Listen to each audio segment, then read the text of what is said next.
I still remember the cold of his fingers through my coat sleeve. Not because it hurt, but because it shocked me. I had walked past him every morning for months.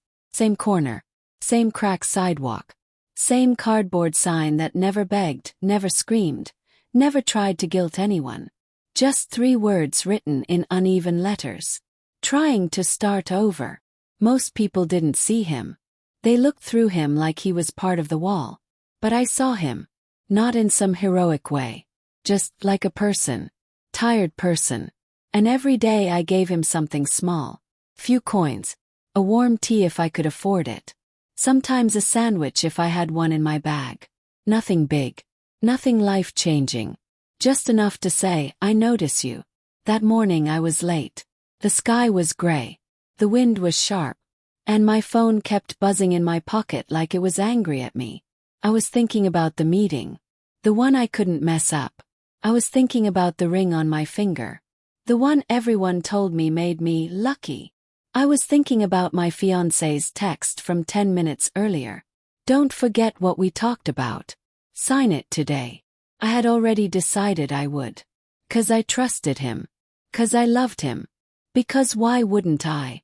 So I reached into my pocket without looking, pulled out the usual loose change, and dropped it into the man's cup. Coins clinked. I finally looked at him. His beard was messy. His coat was too thin for the weather. His eyes were tired. But they were also sharp. Too sharp. Like he was watching everything even when he looked like he had nothing. I gave him a small smile. A polite kind. A quick kind. Morning, I said, already stepping away. That's when it happened. His hand shot out and grabbed my arm. Not rough. Not violent. But firm enough to freeze me on the spot. My breath caught in my throat. People walked past us like we weren't there. My heart beat hard, loud in my ears. And then he leaned closer, like he was about to tell me a secret the whole world wasn't allowed to hear. His voice was low, almost calm. And he said something I still hear in my head at night. If you sign that paper today, you won't just lose your job. He paused. His eyes locked onto mine. Then he finished, slow and heavy. You'll lose your name. I stared at him, confused, terrified, and suddenly wide awake. What paper? I whispered. He didn't answer right away. Instead, he glanced past my shoulder toward the street. Toward the building across the road. Toward my office. And he said, he thinks you're too soft to fight back. My throat went dry. He who? His grip tightened just a little. And then he said the name of the one person I trusted more than anyone else. My fiancé. And in that moment, standing on that cold sidewalk, I felt something crack inside me. Because I knew, deep down, I wasn't being warned by a stranger. I was being warned by someone who had already seen the ending of my story. And if I didn't change it, I was going to regret it for the rest of my life. So I pulled my arm back slowly and asked the only question that mattered. Why are you telling me this? He looked at the coins in his cup, then back at me. And he said the words that opened a door I didn't even know existed. Because you're the only one who ever treated me like I was real. And right then I realized. This wasn't just about kindness. This was about betrayal. And the kind of revenge that doesn't use fists. Uses truth. It started as a simple routine. I'd leave my apartment every morning with my hair still damp, coffee breath in my mouth, and 100 thoughts racing in my head. Bills, deadlines, messages, life. I worked at a marketing company downtown. Nothing glamorous. Just long hours, tight budgets, and bosses who smiled like friends but watched like sharks. Still, I liked my job. I was good at it. And I needed it. Because I didn't have a safety net. No rich parents. No, just quit if you're unhappy. It was me, my paycheck, and my small apartment with a heater that made strange noises at night. And on my walk from the bus stop to the office, I always passed that corner. That's where he sat. Same spot. Same cup. Same sign. The first time I gave him change, it wasn't some big emotional moment. I had just bought a pastry and the cashier gave me coins back. I saw him. He looked cold. So I dropped the coins into his cup and kept walking. But the next day he nodded at me. Not a begging nod. Not a grateful bow. Just a quiet, respectful nod. Like he was saying, I see you too. So the next day I brought him a tea. And then it became a habit. My friends didn't understand it. My co-workers definitely didn't. One day my work friend Sana laughed and said, "Girl, you're too nice. People like that will just take and take." I remember smiling and saying, "It's just change." But even then I felt something strange. Not guilt, not pride, just a small fear. Like being kind in this city was something you had to defend. Sana was the loud one in the office. Pretty, confident, always joking with the managers like she owned the place. I was different.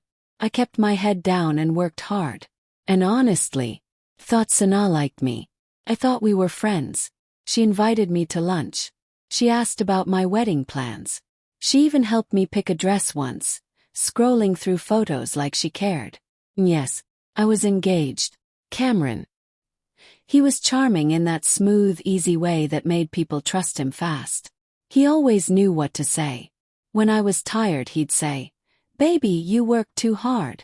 When I was stressed, he'd say, "Don't worry. I've got you." When I doubted myself, he'd say, "You're the smartest woman I know." And I believed him. 'Cause I wanted to. 'Cause it felt good to be chosen. To be loved. To be someone's plan. The ring on my finger wasn't huge, but it caught the light just enough that strangers noticed. And every time someone smiled and said, "Congrats," I felt like my life was finally moving forward. Like all the struggle was paying off. But looking back now, see it. The blind spot. I was so focused on building a future. I didn't notice who was quietly digging under my feet. And the man on the street corner. The one everyone ignored. He noticed.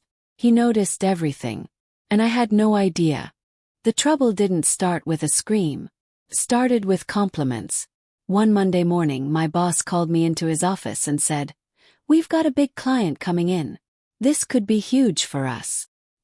He leaned back in his chair like he was doing me a favor just by breathing in my direction. "I want you on it," he said. "Lead role." My stomach flipped.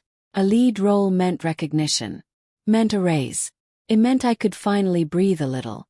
I walked out of his office trying not to smile too hard. Sana was waiting by my desk like she already knew. "Wow," she said, clapping softly. "Look at you. Miss Future Director." I laughed, but something about her eyes didn't match her voice. They were smiling but not warm. Still, I ignored that. I told myself I was imagining things. Because Sana was my friend, right? And Cameron was my fiancé. And my life was finally stable. Right. That week was chaos. Late nights, endless revisions, coffee for dinner. And Cameron, instead of being annoyed, was suddenly extra sweet. He cooked for me. He offered to pick me up from work. He kept saying, "I'm proud of you." But then, one night, he sat beside me on the couch with his phone in his hand and said it casually. Too casually. "Babe, I need you to sign something." And blinked. "What?"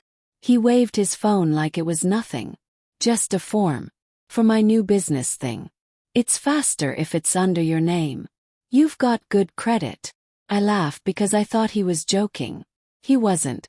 He leaned in and kissed my forehead. "I wouldn't ask if it wasn't important," he said. "I'm doing this for us." "Us." Those two words can make you do stupid things. I hesitated. "I don't know, Cameron." He sighed like I was being difficult. "Don't overthink it. It's just paperwork." Then he said something that made my stomach twist. "I'll bring it tomorrow. Just sign it before your meeting. Quick. Easy." I nodded, even though my instincts whispered, "Slow down." The next day, Sana came to my desk with a folder. "Oh, perfect timing," she said brightly. "This needs your signature too. It's for the client's strategy. Big stuff." I opened the folder. It looked official. Company logo. Printed pages. Lines and boxes. But I didn't really read it. 'Cause I was rushing. Because Sana was standing there smiling. 'Cause I was tired.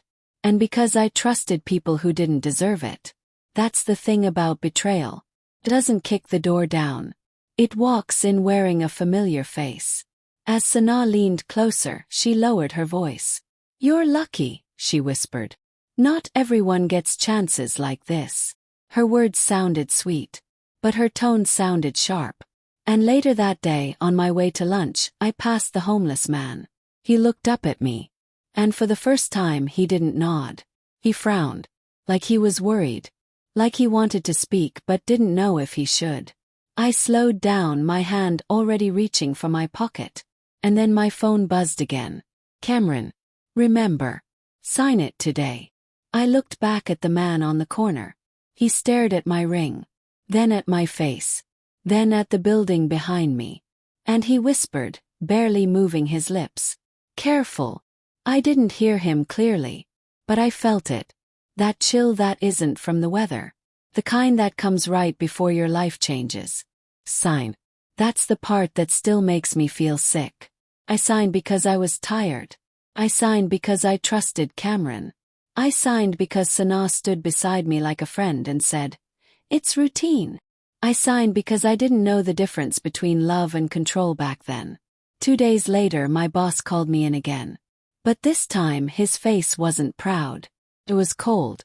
Sana was sitting in the corner of his office, legs crossed, holding a coffee like she was watching a show. Cameron wasn't there, of course. He was never there when it mattered. My boss slid a paper across the desk.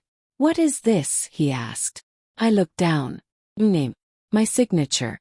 A contract I had never seen before. Numbers that made my head spin. An account linked to me.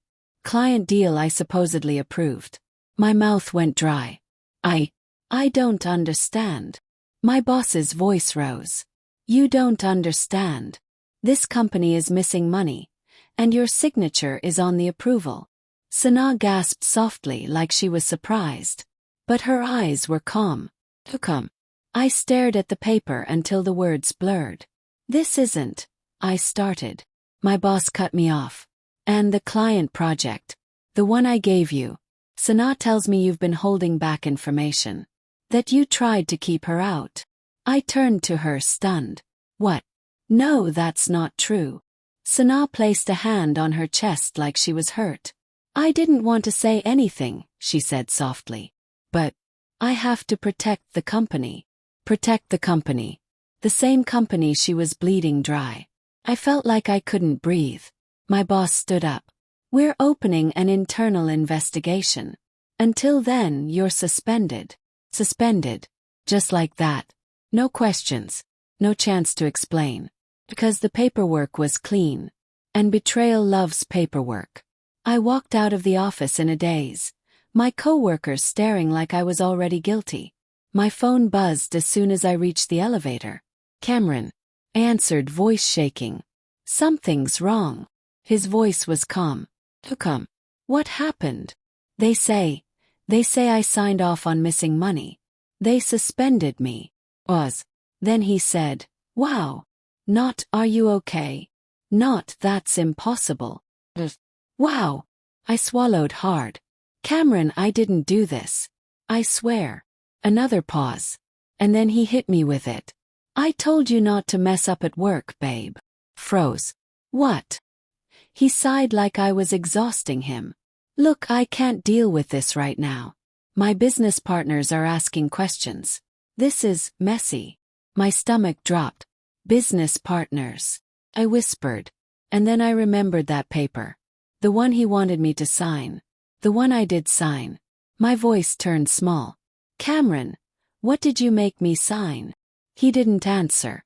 Instead he said, "We'll talk later." And he hung up. I stood there outside the office building, surrounded by people rushing to lunch, laughing, living. And I felt invisible. Like the ground had disappeared. My hands shook so badly I could barely hold my phone. I looked down at my ring. Suddenly it felt heavy. Not romantic. Not special. Just expensive. Like a chain. And that's when I heard a voice behind me. Whoa. Familiar. "You see now." Turn. The homeless man was standing. He had never stood before. And his eyes weren't tired anymore. They were focused. Like he'd been waiting for this moment. And he said something that made my blood run cold. They used you. And now they're going to throw you away. I should have walked away. I should have called the police or screamed, or done anything except stand there listening to a stranger. But something in his voice stopped me. Not because it was threatening. 'Cause it was sure. Like he wasn't guessing. Like he knew. You don't even know me, I said, backing up a step.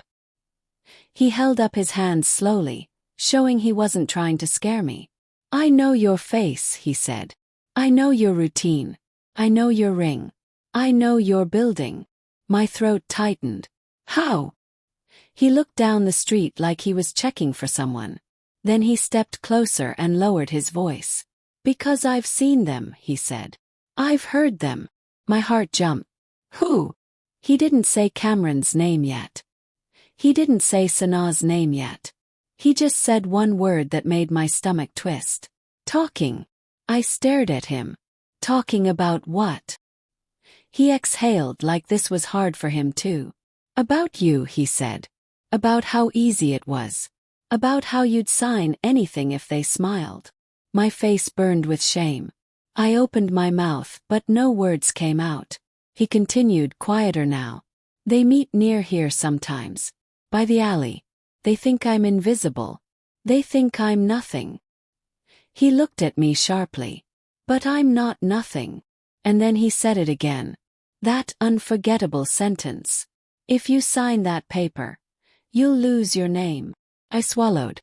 I already signed things. His jaw tightened. Not the last one. And blinked. The last one. He nodded once. The one that makes you the fall person. The one that says you approved everything. The one that makes it look like you planned it. My legs felt weak. I whispered. Why are you helping me? He stared at me for a long moment. Then he said, because you never asked me what happened to me. I frowned. What do you mean? He gave a sad, almost bitter smile. Most people give coins to feel good, he said. Then they walk away and forget my face. He pointed at my hand. You gave coins, and looked me in the eye. My chest tightened. He didn't know it, but I needed that sentence right then. Not because I wanted praise. Because my whole world had just told me I was stupid. And this stranger was telling me I was human. He reached into his coat and pulled out something folded and worn. Piece of paper. He handed it to me. I opened it carefully. It was a printout. Well, priest. Like it had been carried around for a long time. A news article. A photo of a man in a suit. The headline talked about a financial scandal years ago. Company. Missing money. A man who vanished. My eyes widened as I looked at the photo. Then up at him. It was him. Just cleaner. Younger. Alive in a different way. I started. He cut me off. He said. I was someone. Until I trusted the wrong people too. My throat went tight. So you know what they're doing, I whispered. He nodded. And you know how it ends, I said. His eyes darkened. I do, he said. Unless you change it. I clutched the paper like it was the only solid thing in my life. Tell me what to do, I whispered. He didn't smile. He just said, calm and deadly serious. First, stop being scared of losing them. And blinked. He leaned in. Because they already decided to lose you. And that was the moment I stopped crying. Not because I wasn't hurt. 'Cause something else showed up in me. Something hot. Something awake. Something that said, "Well, not like this." I didn't go home and curl up in bed. I wanted to. But I didn't. Instead, I went to a small cafe 2 streets away and sat in the corner with my phone, my laptop, and hands that wouldn't stop shaking. I replayed everything in my head. Sanaa's fake concern. My boss's cold eyes. Cameron's calm voice when my life fell apart. And the homeless man. No, the man with the past. Watching me like he knew exactly how betrayal works. I opened my email. I searched keywords, approval, contract, signature, client. And there it was. Messages Sanaa had forwarded me. Attachments I had opened without thinking. Files that looked normal but weren't. I noticed small things now. A date that didn't match. Client name spelled wrong. Strange link. A document that was updated after I supposedly signed it. My stomach turned. This wasn't a mistake. This was a plan. And I had walked into it smiling. Called Cameron. He didn't answer. I texted him. What did you make me sign? No response. Called again. Voicemail. My chest tightened, but I forced myself to breathe. Then I did something I'd never done before. I stopped begging for honesty and started collecting proof. I remembered what the man said, how they met near the alley. So the next morning I went there early. Not to give change. To watch. I stayed across the street, hood up, heart pounding. And then I saw her. Tuna. She walked like she owned the sidewalk, heels clicking, phone in hand. A minute later, Cameron arrived. My fiancé. The man who kissed my forehead and said, "For us." They didn't hug like co-workers. They didn't greet like friends. They stood close. Too close. And Sanaa handed him a folder. He flipped through it, nodded and smiled. That smile. I'd seen it 1,000 times. But now it looked different. Now it looked like a knife with pretty edges. They talked for maybe 2 minutes. Then Cameron said something that made Sanaa laugh. And Sanaa, my friend, touched his arm like it was natural. My vision blurred with tears I refused to let fall. I raised my phone and hit record. Not for drama. For survival. I couldn't hear everything, but I caught pieces. She already signed the first one. Boss believes it. After the audit, she's done. Then Cameron said something that made my blood go ice cold. And once her name is on the last paper, she can't even fight it. I nearly dropped my phone. The last paper. Just like the man warned. I walked away before they could see me. My hands were shaking so hard, I could barely unlock my phone. But inside that shaking, something stronger was forming. Plan. Not a messy plan. Clean one. The kind that doesn't destroy you. It destroys their lies. I contacted the company's internal compliance email. Not with a long emotional message. With facts. Files. Screenshots. And one sentence. I believe my signature has been used fraudulently. I can provide evidence. Then I waited. 2 hours later, an unknown number called me. A woman's voice, calm and professional. "This is legal," she said. "Can you meet today?" My heart slammed against my ribs. "Yes," I whispered. And as I grabbed my coat, my phone buzzed. Text from Cameron. "Hey babe. Miss you. We should talk tonight." I stared at the message. And for the first time in weeks, smiled. Because I finally understood something. He wasn't texting because he missed me. He was texting because the trap needed me to walk in. And this time, I was going to walk in on purpose. That evening, Cameron invited me to dinner. He picked the restaurant, the fancy one he used when he wanted to look generous. When I arrived, he stood up and kissed my cheek like nothing happened. Like he hadn't watched my life burn, and walked away. Sanaa was there too. She acted surprised to see me, like she didn't know. "Oh my God," she said, touching my arm. "How are you?" "I've been so worried." I wanted to laugh. Instead, I played the version of me they expected. The soft one. The confused one.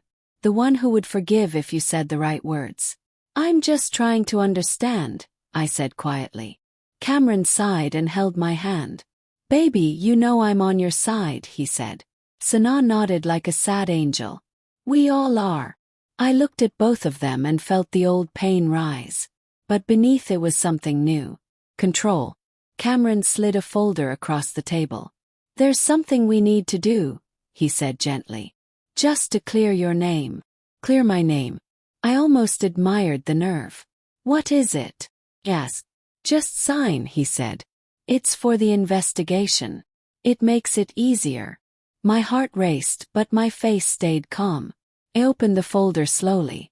There it was. The last paper. The one that would lock my name into their story forever. My hand hovered over the pen. Cameron watched me like a hunter. Sanaa watched me like she was already celebrating. I looked up, innocent. "Before I sign," I said softly, "can I ask one question?" Cameron smiled. Of course. I leaned forward. Why did you two meet in the alley yesterday morning? The air changed. Cameron's smile froze. Sanaa blinked too fast. What? I tilted my head. I saw you. I heard you. Cameron's face tightened. Babe, you're stressed. You're imagining. I interrupted, still calm. I recorded it. Sanaa's coffee cup shook slightly in her hand. Cameron's eyes narrowed. Delete that, he said, voice low. No, I said. Then I reached into my bag and pulled out a second folder. Not theirs. I slid it across the table. Inside were printouts, emails, timestamps, screenshots, and a letter from compliance requesting a formal meeting. Tomorrow morning. Cameron's face went pale. Sanaa's mouth opened, but nothing came out. I kept my voice gentle like a lullaby. I sent everything, I said. And I also sent a copy to the client's legal team. You know, just in case. Cameron stood up so fast his chair scraped the floor. You're ruining everything, he hissed. I stared at him. And that's when it hit me. Not the anger. The relief. Because finally, he wasn't pretending. Sanaa grabbed his arm. Cameron, stop. Then she turned to me, eyes sharp now. You little, she started. I raised a hand. Say it, I said softly. Say what you really think of me. Her face twisted. Cameron looked around, realizing people were watching. His voice dropped, desperate now. Listen, he said. We can fix this. Just sign and we'll. I stood up, slow and steady. I slid my ring off my finger and placed it on the table. It made a small sound when it hit the wood. But to me, sounded like a door slamming shut. I already signed enough, I said. Cameron stared at the ring like it was a weapon. Sanaa's eyes filled with panic.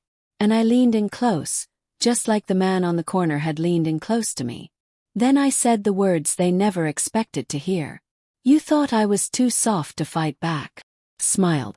But you forgot something. They stared. I finished, quiet and deadly calm. I'm not the one who's invisible anymore. The next morning I walked into the compliance office with my shoulders back. Not because I wasn't scared, but because fear didn't get to drive anymore. They had a full meeting. Legal. Or. 2 managers who suddenly couldn't look me in the eye. And Sanaa, who sat stiff in her chair, mascara perfect, smile gone. Cameron wasn't there. He texted me at midnight begging. Please. Don't do this. You'll regret it. I didn't reply. Because the only regret I had was not listening to my instincts sooner. The investigation moved fast once the real evidence hit the table. Not feelings. Not tears. Sanaa's access logs.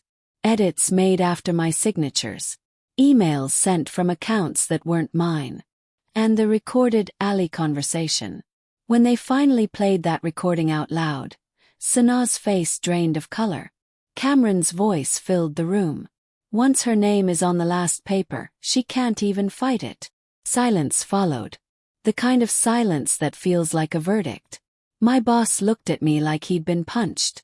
And all I could think was, you believed them because they smiled at you. Sanaa tried to cry. Tried to act betrayed. But it was too late. The story didn't belong to them anymore. It belonged to the truth. By the end of the week, Sanaa was terminated. Cameron was pulled into a separate investigation, because the business he claimed was for us, was built on forged documents. And my name was cleared. Not magically. Not perfectly. There were still whispers.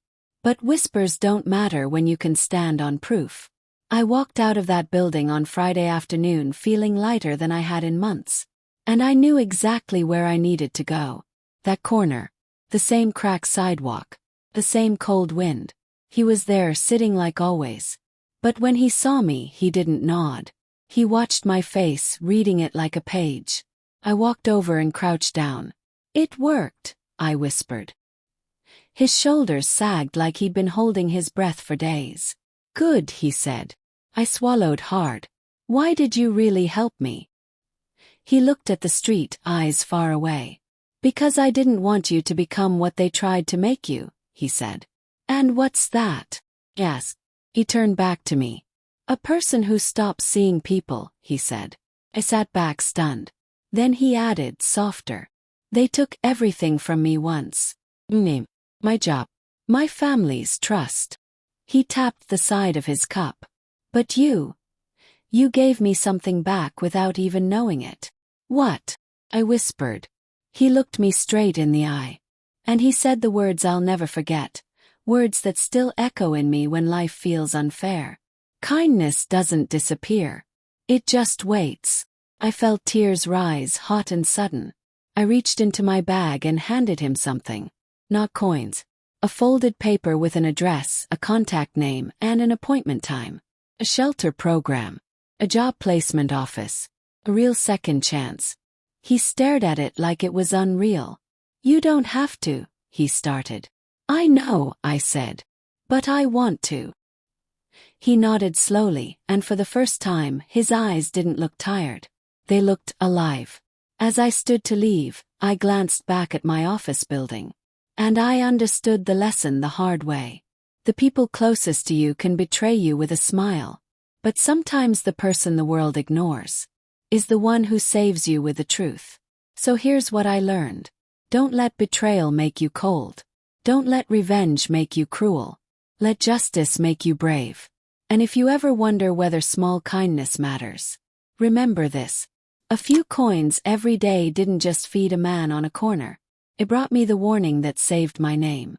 And it gave both of us a chance to start over.